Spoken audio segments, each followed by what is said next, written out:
Hiya! Welcome to this, my 96th episode of VideoFuzzy. I'm your host, Terry J. Aman, sifting my basket of media memories, and in this installment, titled Who's Afraid of Virginia Woolf, I dig into my most recent production of that title and a few thoughts I had about it. Also, fun milestone, I break into a new binder here. I share comments on Human Target, Umbrella Academy, Agatha All Along, and Only Murders in the Building, and in what I've been watching, Joker, Folie, Deux was definitely number 2. Welcome to the show! He doesn't have it on video, does he? We'll find out together on VideoFuzzy. Quick production note, I know I've normally released a new episode of VideoFuzzy, the soundtrack, in between these titles, and I will absolutely get a new installment together here, but I wanted to talk about this play while the experience was still relatively fresh in my mind. Got some notes started on episode 13, Can You See Me in the Dark? And the wait won't be long, I promise. As for this one... And now, VideoFuzzy presents Fuzzy Feature. True North Theatre of Bismarck held open auditions for its production of American playwright Edward Albee's 1962 work Who's Afraid of Virginia Woolf, July 28th and 29th. Rehearsals ran 2 to 3 hours 5 nights a week starting the beginning of August and culminated in a dinner theatre production September 20th at an event center in Mandan here a few blocks away from my home, and 3 performances September 27th through the 29th at the production center near the college in Bismarck. So I'd officially been sharing my brain with George, an associate history professor at a small New England college, appearing on all but 6 pages in the 98-page script since the cast list was announced August 1st. Along with myself, the cast featured Julie Wolfe as Martha, Carl Osterman as Nick, and Haley Wright as Honey. 6 weeks is generally plenty of time to mount a community theater production, despite irregularities with summer schedules and the fact that Carl and her de facto director Tim Rosen, himself standing in for Charlie Fulbear, are teachers and were also dealing with the new school year starting up. I also learned this was Carl's 3rd show ever, and actually Haley's first, which took me back to the Minot production I was in April 2011. Our Nick at that point had only ever been in one stage production as well. It's a hell of a show to cut your teeth on. For those blissfully unaware, even with 6 decades of pop Americana, including a faithful and celebrated film adaptation starring Richard Burton and Elizabeth Taylor, and countless pop culture references, Who's Afraid of Virginia Woolf is a dark comedy in 3 acts centered on an older married couple, George and Martha, inviting a younger married couple, Nick and Honey, over for drinks post a mixer hosted by the university president, father of, what's-her-name, my wife, Martha. Along with relationships, the play explores societal norms and expectations, the dangers of autocracy through a prism of eugenics, the nuclear family, and infidelity. Specifically, George lays into Nick as a young biology professor, cocksure and ambitious, about the dangers of regimented social order, authoritarianism versus liberty. Martha then celebrates the physical ideals represented by Nick versus her paunchy old gray flop of a husband. George actually broaches the subject of infidelity, a wife swapping, early in the conversation, reacting maybe to the subtle disinterest he's reading in Nick and Honey's interaction, affirmed in a later conversation with Nick. Indeed, there's enough nonchalance in his reaction to Martha's infidelity to suggest this exact thing has happened countless times before. Between a repudiation of social niceties and boundaries blurred by alcohol, the stage is set for Martha to snare her latest conquest. Bringing us to what I feel is the most significant theme in this production, the tension between truth and illusion. The first time I saw this film was part of a college course on communication theory, and we discussed the means by which George and Martha manipulated story and circumstance in constructing their own reality. Spoilers for a 62-year-old production, but while George and Martha are themselves infertile, they created this archetypical son between them that they could use as a comfort as needed, as well as a weapon against one another. Martha mentions him to Honey that he's turning 21 the next day, that he's coming home for his birthday, which combined with humiliating George about his manhood, his go-nowhere job, and the novel he wrote about killing his parents, George just sees the rest of their lives spread out ahead of him, his brash, loudmouth wife tearing him down at every opportunity to anyone who would listen, and he is determined to shut her up. Since their son is a fictional construct between the two of them, there were rules about bringing him up, discussing him. Martha can't talk about him to anyone else. Martha, however, mentions him to Honey, broaching his reality to a third person. This meant George could coordinate with her on details of his death, making a callback to an earlier story he tells about a fatal car accident. The nature of reality is explored throughout. The stories they weave tangle badly, and no one is supposed to know whether they're telling the truth or not.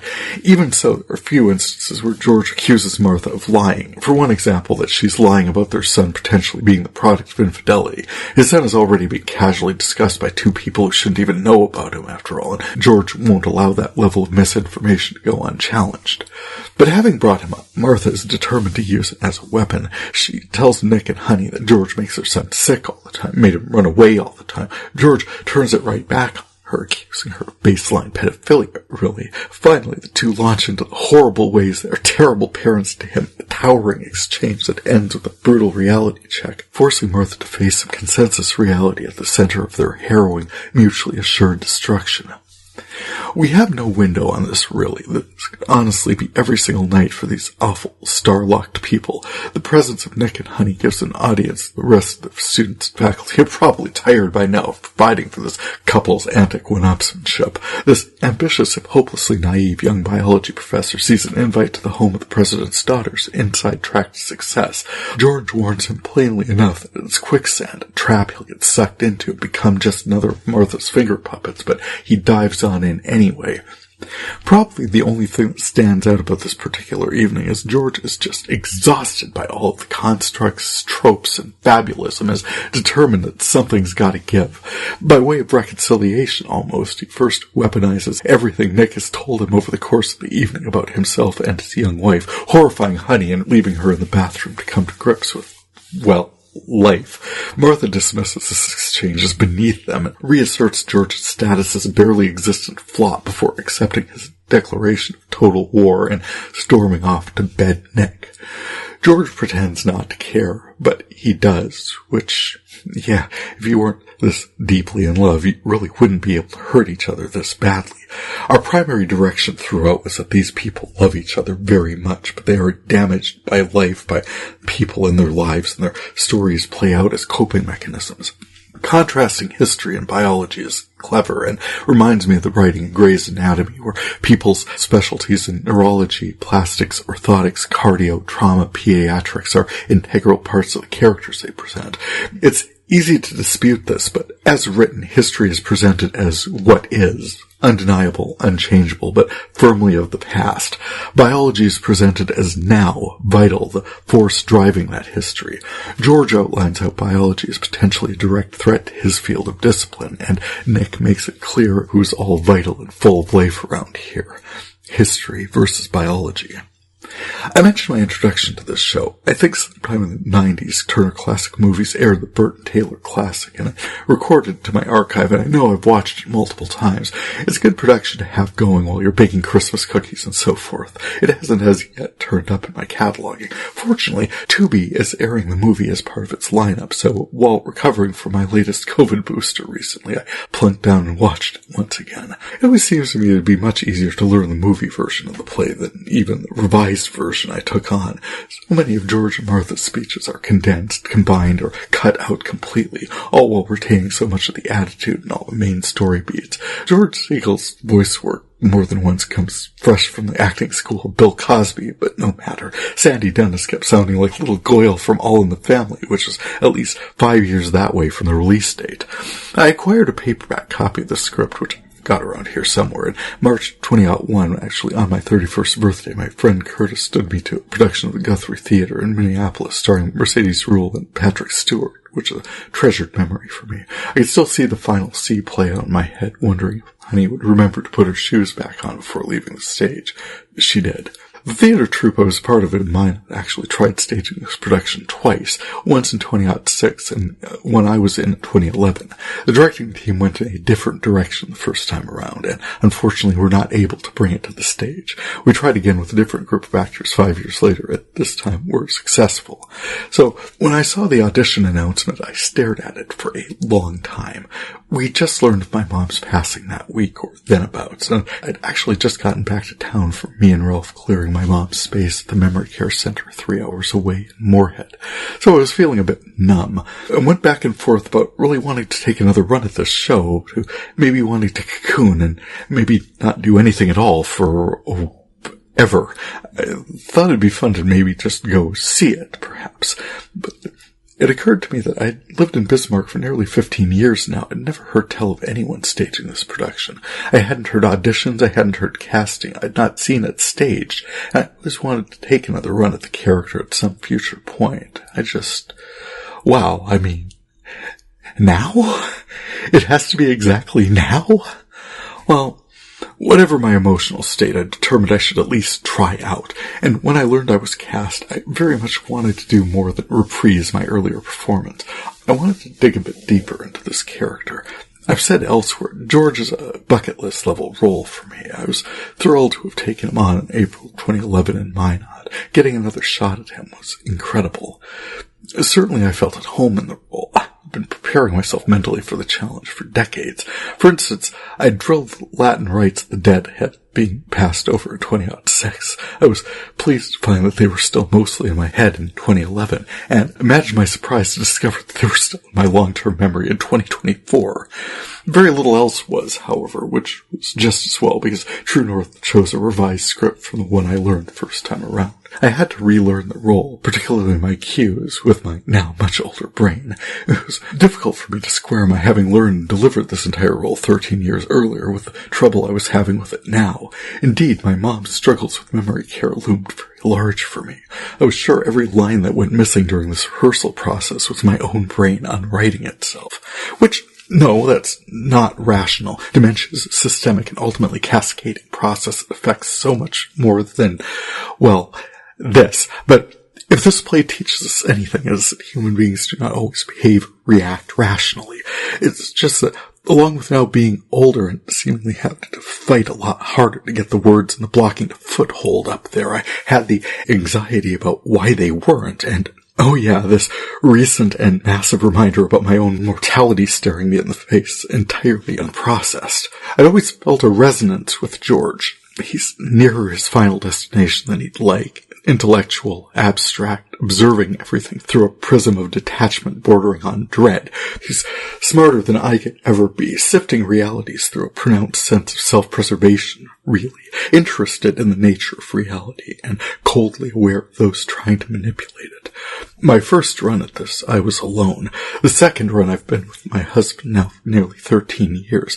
Terry and Ralph, thankfully, have a different relationship than George and Martha. I've looked for parallels because the first direction we were given was that these people love each other. A relationship like George and Martha's would be exhausting. I much prefer ours. We were also told that these are awful people, but find a way to love them because no one thinks of themselves as the villain. Dramas have heroes and villains. Life is just life. George is an associate professor of history whose father-in-law is university president. Despite his doctorate, it may just be the status conscious 1950s talking, but he's got to be actively cultivating his mediocrity not to have just accidentally ascended to department chair, especially with this loud, obnoxious, status conscious wife braying at everyone about how things are supposed to be.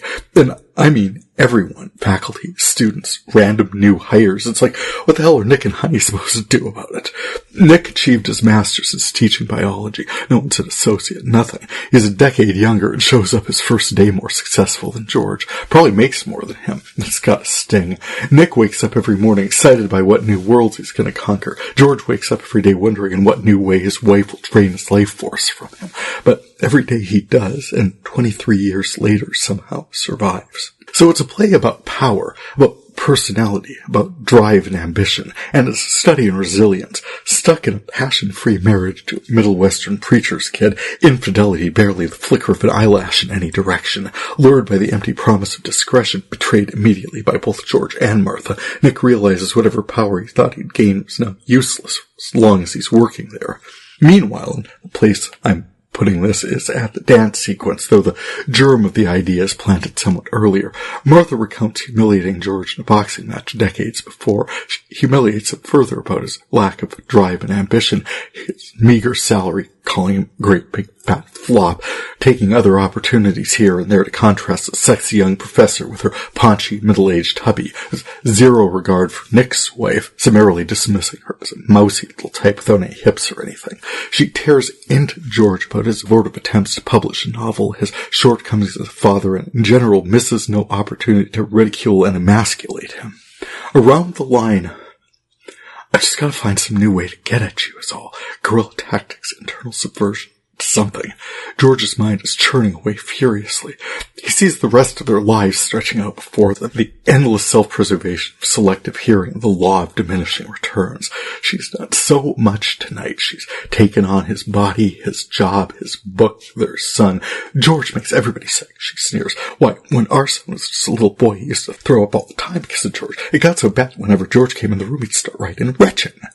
I mean, it was only ever going to get worse, and there's no end in sight. Well, because, from an earlier version of the script, George says, you've moved bag and baggage into your own fantasy world. Now you've started playing variations on your own distortions. And the one tool he has in his arsenal to combat all this is the truth. In his final game of the night, bringing up baby, George joins Martha in her own delusion about their son, the largest and most complete story of him she's crafted, which she shares freely in front of their guests. He then eviscerates and flees it apart with elements of its own patricidal story. The illusions rent, shredded, and shattered before her in this devastating confusion she can no longer control because she is involved and thereby entangled others. In the wake of this devastation and dawn breaking, the party is declared over. The young couple are dismissed, and George and Martha are alone on stage. There's some suggestion that George is moving about, picking up glasses and such, maybe getting Martha a blanket, but I fought this adamantly. The final few moments of this play, this wild, violent, hyperkinetic play about outsized personalities tearing each other apart in the midst of chaos and wreckage, to my mind, required attendance. In other capacities, it's called aftercare. The two have been through a great ordeal, towering energy exchange, and to my mind, only legitimate, the only acceptable resolution to what the audience has just experienced is close, attentive, and healing contact. It may never happen. They may just wake up and start all over again the next day. Who knows what happens to them after the curtain falls, but they've both just been through quite a lot, and they need this. I felt a lot better about this production than the one I was in before. Oh, indeed, we struggled with this one, with lines, with cues. Whereas I'd worked with nearly the whole cast and crew before in Minot. In Bismarck, I'd never worked with or even met any of the cast or crew before. This time, I was the odd man out, but I achieved my goal of digging a lot further into this character than I had before. If Nick is powerful because of his youth, drive, and energy, George's power derives from situational awareness, resilience, ingenuity, and depth. He draws on reserves Nick has barely begun developing, born of years' worth of necessity. I suppose one day it'd be fun to play Martha, or Aunt Augusta for that matter, but for now I'm quite happy to have taken on this role of a lifetime, twice in this lifetime, absolutely down to the floor, honored, humbled, and thrilled with the opportunity, and yes, perhaps one day taking on Lloyd Dallas, or at the very least Selston, but indeed, True North Theatre, what a fantastic opportunity for sure. I associate many things with many things. Cross Connection. I was shocked, seriously, to discover a Who's Afraid of Virginia Woolf reference in a 4th season Ugly Betty I catalogued for this set. On disc 1652, I found Passion of the Betty, in which Betty and her lover and co-editor, Matt, have been spending every waking hour with each other. He's too thoughtful and attentive, sends her flowers when they're apart for 20 minutes, with a card incessantly bleeding, "Miss you much, miss you much." A photo shoot at Mode turns into a black and white dream sequence with Betty as Martha and Matt as George, Betty mocking his "miss you much, miss you much. How can you miss me much when we spend every day and every night together?" Matt as George tumbles drunkenly into a chair complaining, "You suck the life out of me. I had dreams before I met you," she says while throwing books at him. "You want to know what my dream is? That you drop dead. Maybe then I could miss you much, miss you much." I shared this clip to my Instagram. I was frankly astonished to see it turn up in my collection actually while I was putting this show together. And not as direct a reference, but the 6th season Nip Tuckhead Sean and Christian seek couples counseling with Daniel Bensalki as Dr. Griffin. The couple in there before them, Brian Howe and Molly Price as Ron, Dahlia and Mark, have serious issues that erupt later into some serious drama, but from the cold open, Dahlia demands Ron speak up, respond to her allegations of passive-aggressive neglect, loops Dr. Griffin into some imagined partnership that the two of them are demanding Ron start generating this relationship. Ron, entirely tucked out at this point, hands her divorce papers, noting that he's already separated their finances, a place to stay, and his secretary, Tanya, is at their place now packing his things. He's telling her here because he knew she'd react badly. Dr. Griffin tries to step in and defuse the situation, but Dolly is outraged, once again appealing to history, the 20 years that they've had together, which he rejects. Stop saying 20 years like it's some kind of endurance sport. Dahlia lashes out, lunges at him, in rage, hissing through gritted teeth that she'll take him for everything. He's got a tiny dick, she seethes, dripping venom, like a grain of rice. She accuses him of cheating with Tanya, and Ron says, "It's not Tanya, it's you. It has always been you." As he storms out, she demands, "Where are you going?" "Wherever I want," he says, finally free of her. They pass Doctors Troy and McNamara in the waiting room, and Dr. Griffin addresses them. "I'm ready for you now." "Oh, Dr. Griffin, not with another 20 years, and we're not done with Dahlia for this episode either. The back and forth between Sean and Christian is less physical, but their barbs are equally devastating and destructive. I just found the late series couples counseling trope and that cold open to be particularly evocative, and figured I'd share that on VideoFuzzy's Instagram as well. Suffice to say here, Albee's sequel, Jean-Paul Sartre and Ringo, set at George and Martha's marriage counselor, would be lit, to say the least. In the more usual cross-connections I traced for these, my Joss and Murph Studios challenge to forge connections, the mystical centers of my media collection through Joss Whedon Productions, Ryan Murphy Productions, Studio 60 on the Sunset Strip at 6 Feet Under. Easiest one I've found for Who's Afraid of Virginia Woolf is George Siegel's appearance in Boston Legal with Ed Begley Jr. from 6 Feet Under. I feel like there's a good resonance with Liz Taylor and Richard Burton and everything Soccer Channing was doing in the West Wing, just channeling her throughout, and two of them in Shakespeare's Taming of the Shrew, reprised by Bruce Willis and Sybil Shepherd in Moonlighting. With her fine sense of the ridiculous, we had Liz in the Flintstones with National Treasure John Goodman of Studio 60, and in Murphy Brown with Candace Bergen, another tie through Boston Legal with Ed Begley Jr. 6 Feet Under.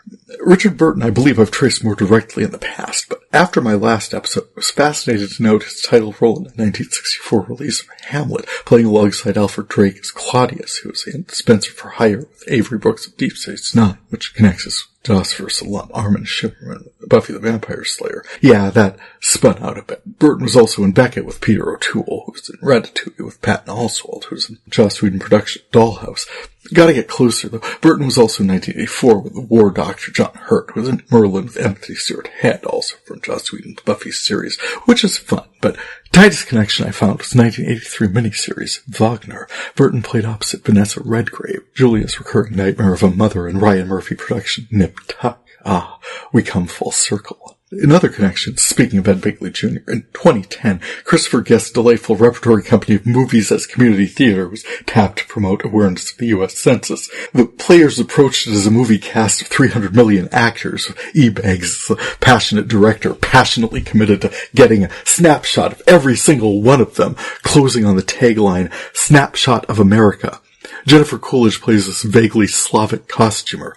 "I said I can do it, but you better get me my left-handed scissors." I ran into that promo a couple of times in this set. I love the energy of those movies. It's captured perfectly in this ad series. I shared what I had to VideoFuzzy's Instagram because I can't seem to link to it anywhere.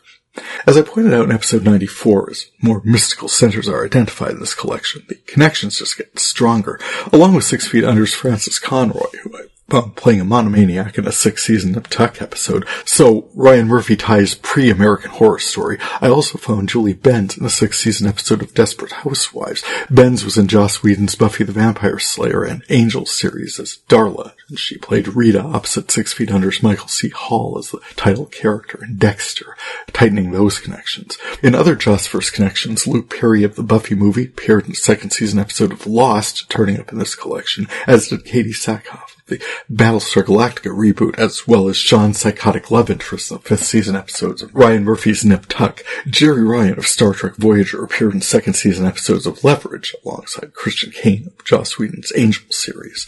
The Ryan Murphy ties continue with Danny Trejo of American Horror Stories appearing in the 3rd-season episode of Burn Notice, Wade Williams of Prison Break in the 2nd-season episode of Lost, Melanie Griffith also in the 6th-season episodes of Nip Tuck, and Mindy Sterling of the Austin Powers franchise in a 6th-season episode of Desperate Housewives. Fun. I saw where in 2010, Sykes' Timothy Odmanson was in a couple of episodes of Human Target and the pilot episode of something called The Deep End, a high-octane top legal drama I did not spend any additional time with, but which featured a wildly over-the-top performance by Billy Zane, so yeah. Zane is in my collection multiple times, including episodes of Samantha Who, Community, and, as it turns out, Sykes, so a couple of projects with Lassiter there. I've got Cynthia Stevenson of 6 Feet Under as a hilarious patient who is allergic to absolutely everything in a 6th season episode of Grey's Anatomy. Josh Molina of The West Wing and In Plain Sight appeared in the 5th season episode of Bones that turned up in this set. From the world of professional wrestling, John Cena made his first appearance as Juliet's brother in 4th season episode of Psych in this set. You Can't Handle This episode, and Steve Austin played a big scary bad guy in 3rd season episode of Chuck. 3rd season episodes of Damages featured Lily Tomlin and Martin Short in, so far as I know, a rare dramatic role. He handled it well. It was the ripped from the Madoff headlines Ponzi scheme storyline, and it was cool to watch him play it straight. Lily, of course, I've been enjoying in Grace and Frankie, and she's never more than a step separation from Studio 60 in any direction. Martin Short, obviously, I've been enjoying for years in Only Murders in the Building, and while Jane Lynch puts everyone in that show a step away from the Ryan Murphy production of Glee, it occurred to me recently that no one in that production is more than a step removed of Studio 60.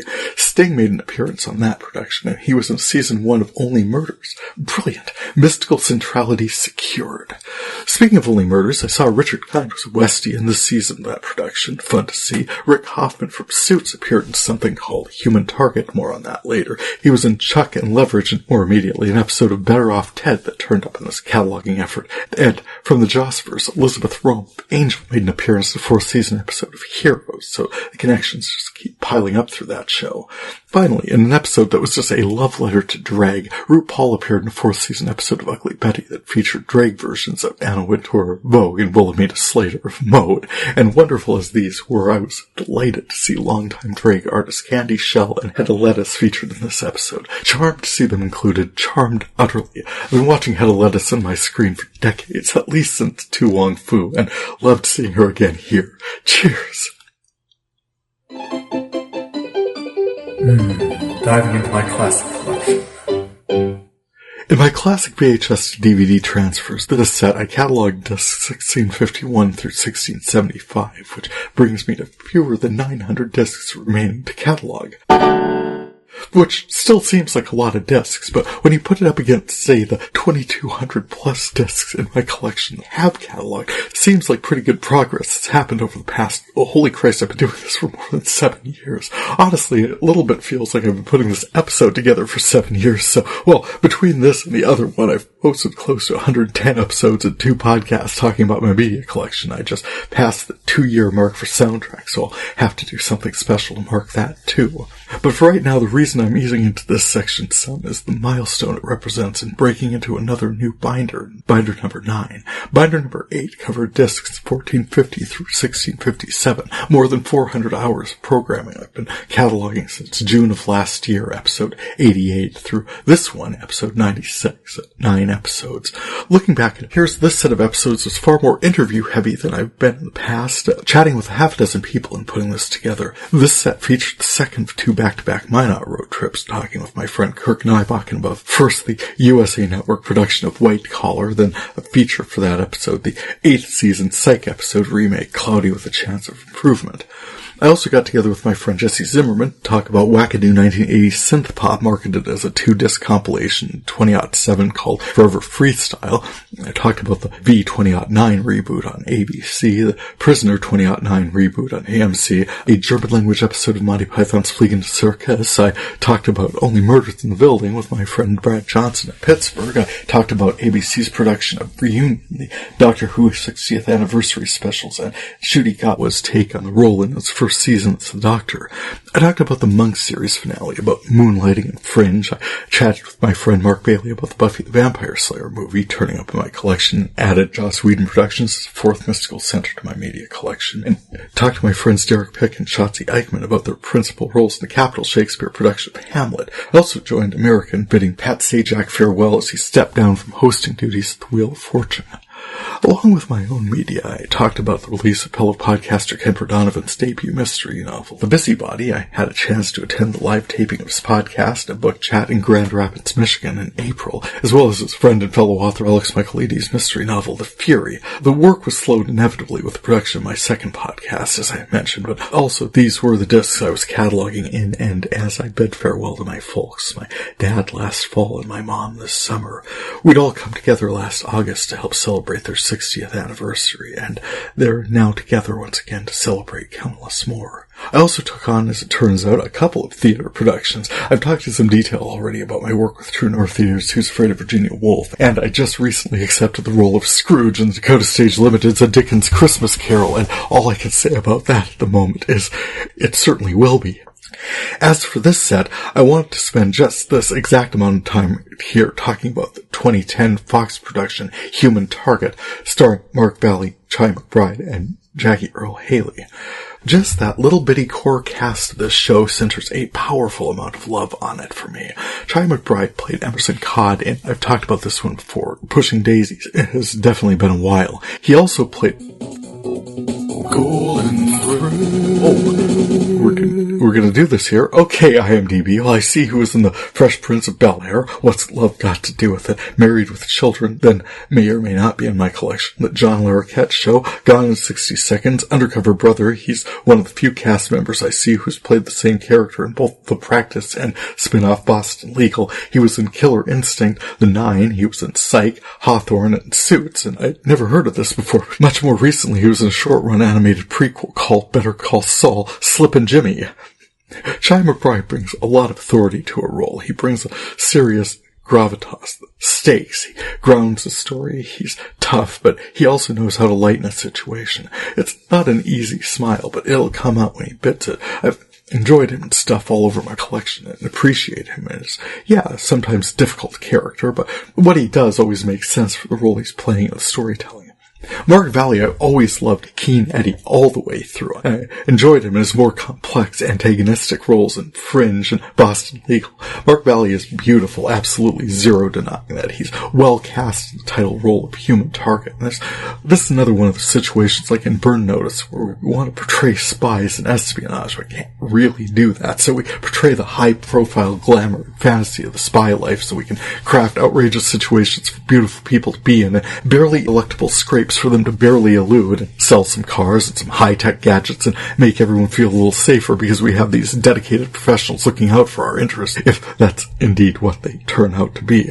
Pretty people saving the world, pretty people saving the day, pretty people thwarting the terrorists, walking into situations barely briefed and with nothing but their chiseled jawline and ice blue eyes and heightened situational awareness laid in by a team of very silly writers produced from their pockets perfect credentials for whatever they are. And no, this wasn't even unusual. We had Alias, Heist, I mentioned Burn Notice, VIP, Cover Up, Chuck, Daybreak, Charlie's Angels, Eyes, Mentalist, Leverage, White Collar, Equalizer, Hustle, The Pretender, just all kinds of stuff like this.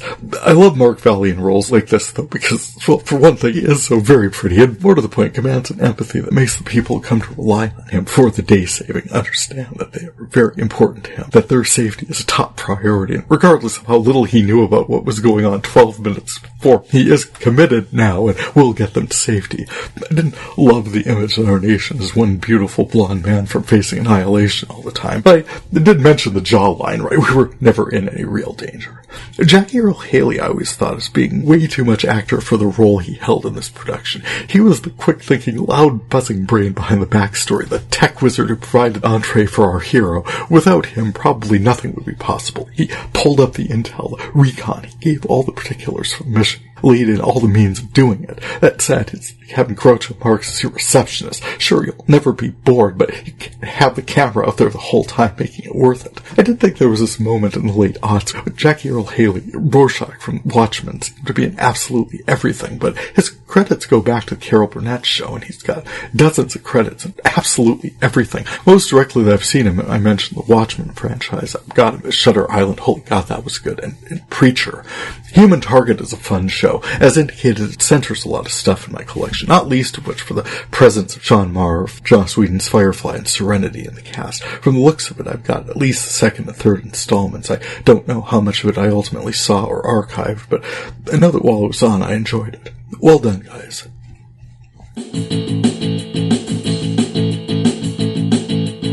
Checking out my current collection. In my current direct-to-digital collection, I wanted to open with how much I've loved Only Murders in the Building this season. I mean, I do, and it's brilliant, especially since, no, I hadn't noticed plot holes in Season 1, along with focus running along the Only Murders movie starring Eugene Levy, Zach Galifianakis, and Eva Longoria as Steve Martin, Martin Short, and Selena Gomez's true crime podcasting characters Charles, Oliver, and Mabel, respectively. There's been some real suggestion in this season's whodunit that despite where and how it happened, alone in Charles' apartment in the Arconia, that Jane Lynch's Charles' stunt double, Saz, not Charles, was the murderer's actual target. And it was because she was following up on loose ends from their Season 1 podcast. Well, that's just incredible. Not just for the way it increases the potential for streaming backlogged Season 1 content, brilliant from a marketing perspective, but for the depth of storytelling. Here's what I'm objecting to. Building full of people, I mean stuffed full. A man's dog is suspected of being poisoned. 3 amateur sleuths follow up, but when it seems unrelated to the case, they drop the lead. Well, can you imagine if everything you thought was a clue actually was, and you without your private eye license or forensics lab in the basement? If it wasn't for the end, I mean, at this point, she's a big scary spider popping out of everywhere. I mean, I'm serious. Charles and Saz's love interest, Jan, snuck out of Rikers and is potentially running around the secret passageways now. Saz was worrying at the loose ends, but I don't even know how close she was to finding anything out or what there was to find. If I had to guess, and I hate it, but one common thread throughout from Season 1 onward has been Divine Joy Randolph's Detective Williams. She'd done everything she could to dismiss the Tim Cohn murder as suicide, then went stomping back to the hotel when 3 residents started a podcast about it, and has been Jenny on the spot for everything happening over there since. I mean, the comic timing was misdirection, but she showed up this time before Charles could even report the latest murders, so that's at least suspicious, yes. As of this writing, there are at least 2 more episodes, so I'm looking forward to seeing what shakes out. I will say the notion that actors are professional detectives is hilarious. Professional fabulists, maybe. I make up stuff with the best of them, but in terms of actually figuring stuff out, oh, honey, no, we gotta leave that up to professionals. Without a script, Benoit Blanc is just Daniel Craig, and the only thing you want him at a crime scene is to look at him.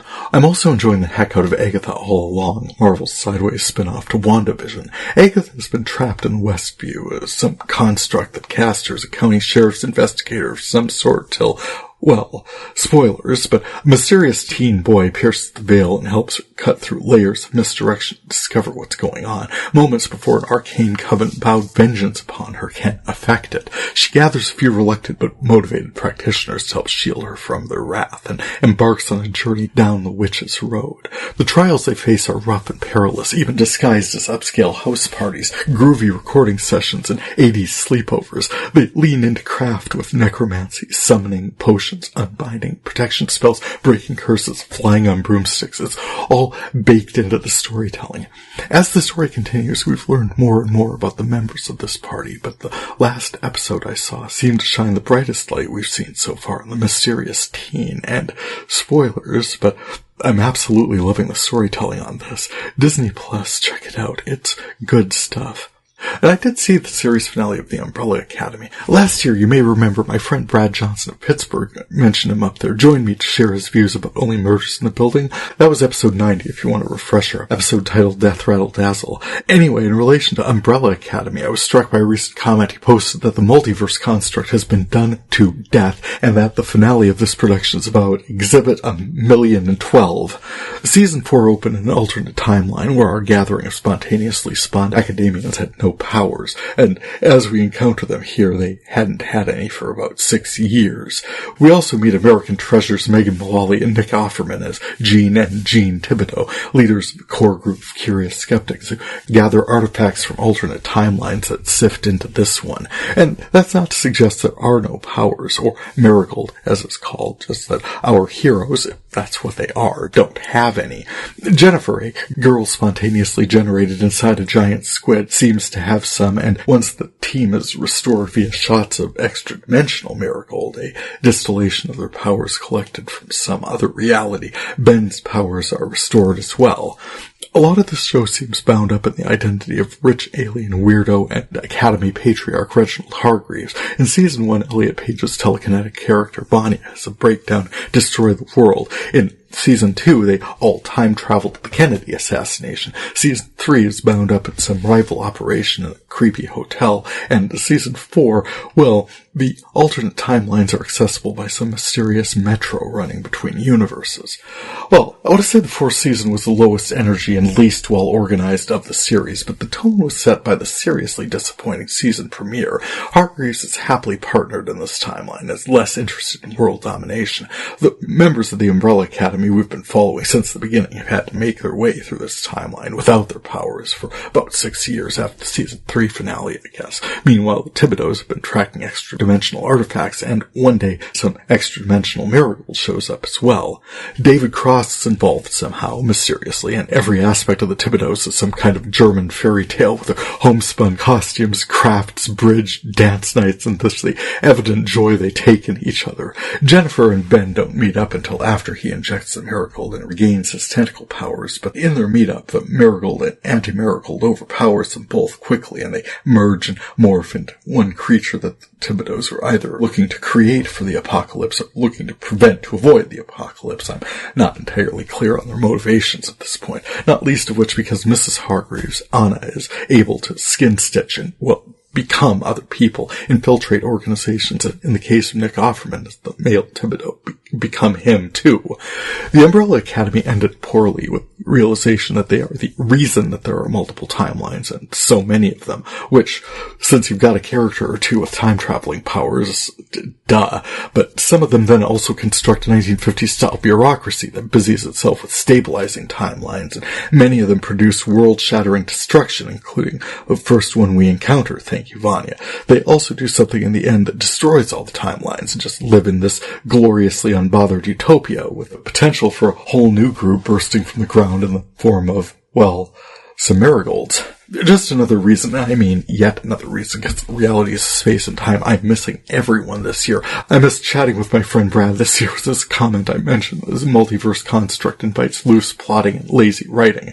He's right, of course. The multiverse is by its very nature open-ended, and if you write yourself into a corner, you can be rescued by another version of yourself that shows up right where you happen to be, somehow knows enough about the history you've experienced in your timeline through perhaps having read the graphic novel series that resulted in it, and save you with a knowing wink through the fourth wall.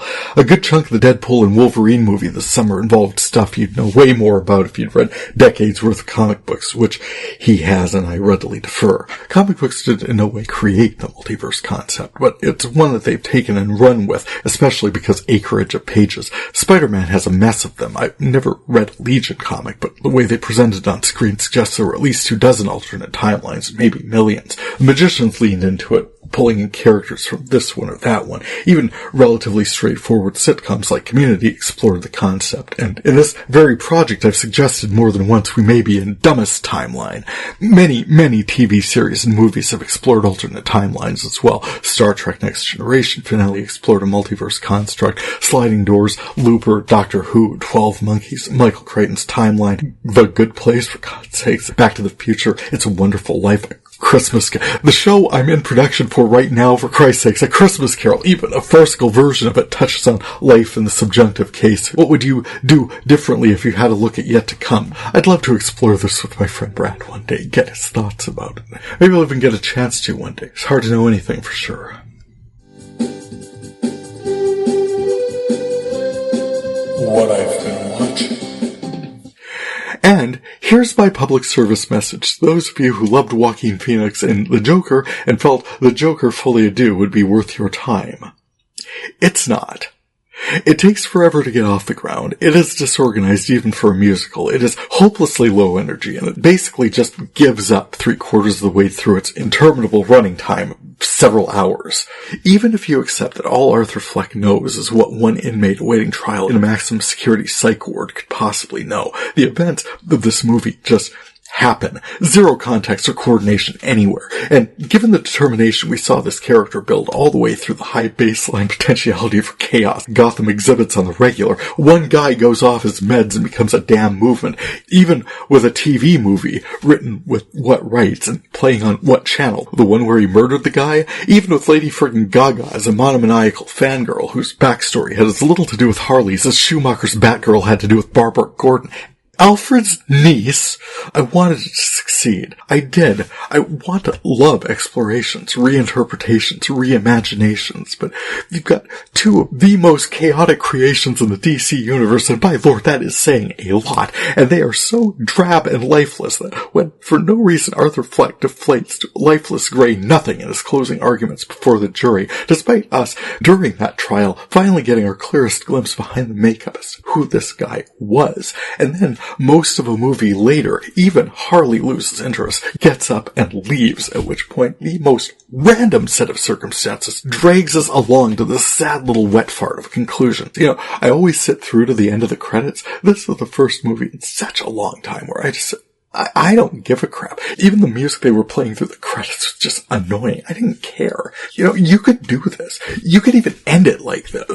You need to signal that stuff. Lay in the planning for that explosion. Show the plotting of the hench folks. And DC's Joker is a bat villain, so at some point he needs to battle Batman, yeah? The only intersection between the one and the other is that Arthur's apparently abusive mother. There's a story that she'd worked with Bruce, or maybe Thomas Wayne, that Arthur could potentially have been his son. No, when Arthur goes off his meds, he drops his grip on reality, but he also gets so much more jokery. Tracking from the opening animation, that final scene in the courtroom, and there was definitely space for it, needed to build to a coordinated escape attempt, the loving, waiting arms of Harley Quinn and a team of henchfolk taking it to his new lair, putting us on the road to a Pattinson crossover, probably. The Joker and me, and Batman makes 3. As it was, my God, what a pointless friggin' waste. And I'm sorry to end on such a downer. This was good news, though. Thanks again to everyone who supported us through the True North production of Who's Afraid of Virginia Woolf, and we just got started this week. Come out and see me in Dakota Stage Limited production, Dickens' Christmas Carol, running selected dates December 5th through December 15th. And thank you all for checking in on my video cataloging project. You can check out my catalog listing along with audio links at VideoFuzzy.blogspot.com, and for past episodes, add, subscribe, and follow VideoFuzzy wherever you get podcasts, and you get a chance to check out my VideoFuzzy at the soundtrack entries as well. Feedback is always appreciated. You can contact me through my blog or podcast sites via email to tjam1970@yahoo.com or through my VideoFuzzy pages on Facebook, Instagram, and Threads. For VideoFuzzy, I'm Terry J. Aman. Happy viewing. It might be amazing, it might just be scuzzy. We'll find out together on VideoFuzzy.